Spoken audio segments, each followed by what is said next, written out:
রোজধামে এসে যদি একটু রোদ দূরেই না ফুরলাম তাহলে আর রোজধামে ফুরলাম। এই যে তোমার জন্য গুছিয়ে দিচ্ছি, বাবার মাথায় জল দেবে দিচ্ছি। জগা তুমি তো সেই ছোট হয়ে আছো, ছোট্ট শোনা, ছোট্ট শোনা, ছোট্ট শোনো আছো এখনো। আমি না প্রথমবার এই হোটেলে থেকে শিবরাত্রি করতে যাচ্ছি।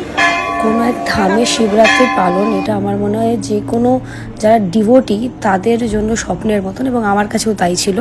এবার জন্মদিনের দুদিন পরেই যে শিবরাত্রি পড়ে যাবে আমি ভাবতেও পারিনি।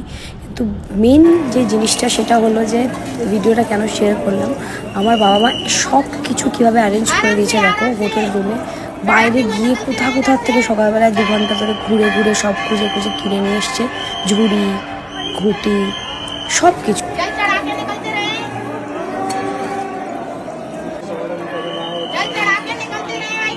আমার তো কিছুই করতে হয়নি, আমি বাস সব নিয়ে চলে গেছিলাম জলপাতে।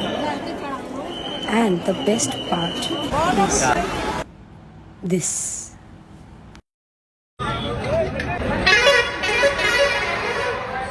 রোজধামে এসে যদি একটু রোদ দূরেই না ফুরলাম তাহলে আর রোজধামে ফুরলাম।